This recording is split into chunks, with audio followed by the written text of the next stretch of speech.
Hi there, welcome to our lecture on matter and energy. We're on states, section 1 of unit 2. So our key ideas in this section: what makes up matter? What is the difference between a solid, a liquid, and a gas? What kinds of energy do all particles of matter have? So to begin answering the first question, according to the kinetic theory of matter, matter is made up of atoms and molecules. These atoms and molecules act like tiny particles that are always in motion. And the following are observations of particles in motion. And these are kind of logical. So the more temperature that the substance has, the faster the particles move, which we can see that when we boil water.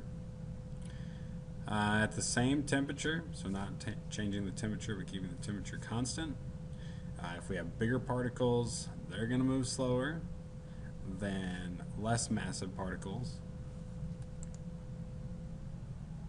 And the kinetic theory helps to explain the differences between the three common states of matter: solid, liquids, and gases. So we can compare and look at how temperature affects these states of matter, how larger particles affect states of matter, and so on. The kinetic molecular theory describes the behavior of gas molecules and the physical properties of gases. The kinetic molecular theory views gases as being made up of large numbers of fast-moving particles that are far apart from each other. Most of the volume occupied by a gas is empty space. Gas particles are in continuous rapid random motion, and the forces of attraction or repulsion between them are essentially non-existent. Kinetic molecular theory relates the kinetic energy of gas particles to the temperature of the gas.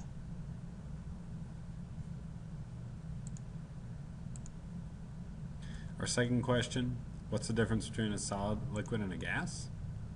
So we can classify matter as solid, liquid, or gas by determining whether the shape and volume are definite or variable. So we describe solids as having a definite shape and volume. We describe liquids as being able to change shape but not their volume. So they have a definite volume but not a definite shape, because we can pour it in different shaped containers and it'll take the shape of any one of those containers. And then gases can change both shape and volume, or in other words, they do not have a definite shape and not a definite volume. The term fluid, a non-solid state of matter in which the atoms or molecules are free to move past each other. And we can describe gases or liquids as a fluid because it's a non-solid state and these molecules are able to freely move. We do have another state of matter that we tend not to talk about a whole lot, plasma, which is the most common state of matter. And we define plasma that consists of free moving ions and electrons. So we can look a little more closely at these states of matter. So we look at the solid. Particles such as solid ice do not move fast enough to overcome the strong attraction between them.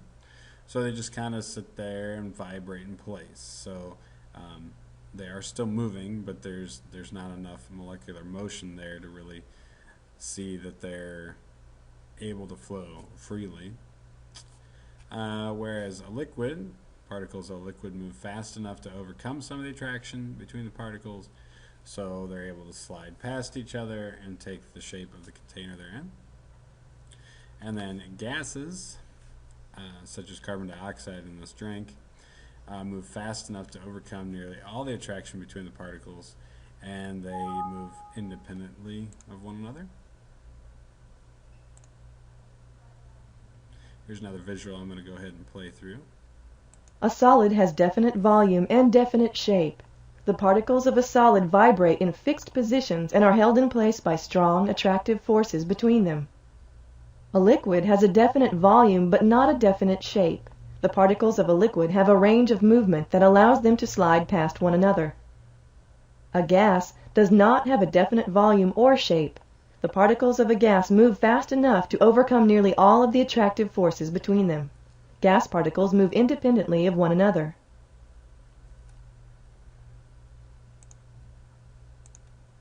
Our last and final question in this section: what kind of energy do all particles of matter have? Because these particles are in motion, all particles have what is called kinetic energy. And we'll talk more about kinetic energy second semester, so this topic of energy is a central theme or a common topic for both chemistry and physics. So that's why we're talking about it now, and we'll talk about it again later. The definition for energy is just the capacity to do work.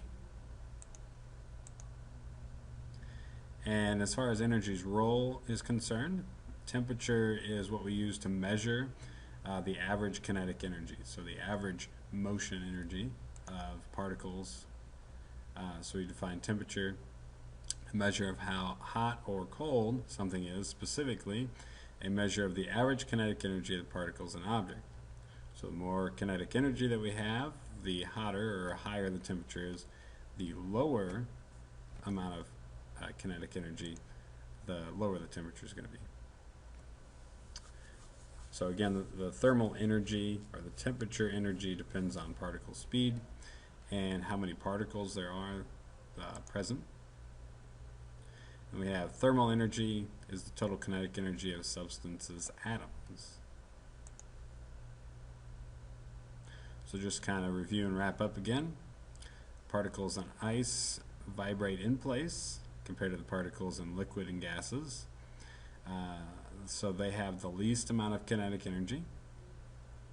Particles in water move around. They have more kinetic energy than the particles of solid, but not as much as a gas. So the particles in a gas have the most kinetic energy because they're moving around the most. So thanks for listening.